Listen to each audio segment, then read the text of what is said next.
काय आहे अक्षय तृतीयेचं ते रहस्य जे तुमच्या साध्या कर्मालाही कधीही न संपणाऱ्या पुण्यात बदलू शकतं? सोन्यापेक्षा मौल्यवान काय आहे हे आज आपण जाणून घेणार आहोत. अक्षय म्हणजे ज्याचा कधीही क्षय म्हणजेच विनाश होत नाही आणि तृतीया म्हणजे वैशाख महिन्यातील तिसरी तिथी. शास्त्रानुसार हा 3.5 मुहूर्तांपैकी असा पूर्ण मुहूर्त आहे जिथे वेळ पाहण्याचीही गरज नसते. पौराणिक काळात याच दिवशी सत्ययुग संपून त्रेतायुग सुरू झालं. याच दिवशी भगवान परशुरामांचा जन्म झाला आणि माता गंगा स्वर्गातून पृथ्वीवर अवतरली. पण सर्वात महत्त्वाची गोष्ट, याच दिवशी गरिबीत जगणाऱ्या सुदाम्याला श्रीकृष्णाने अक्षय वैभवाचं वरदान दिलं होतं. आज आपण अक्षय तृतीया म्हणजे फक्त सोनं किंवा महागड्या वस्तूंची खरेदी मानतो, पण खरा सण काय सांगतो? सोनं तुमचं घर चमकवेल, पण तुमचं दान एखाद्याचं आयुष्य उजळवेल.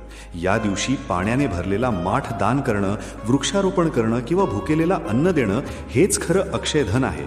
अक्षय तृतीयेचा खरा अर्थ हा केवळ घेण्यात नाही तर देण्यात आहे. हेच ते पुण्य आहे जे मृत्यूसोबतही संपत नाही. आजच्या अक्षय तृतीयेला तुम्ही कोणतं अक्षय पुण्य कमावणार आहात? कमेंट्समध्ये नक्की सांगा.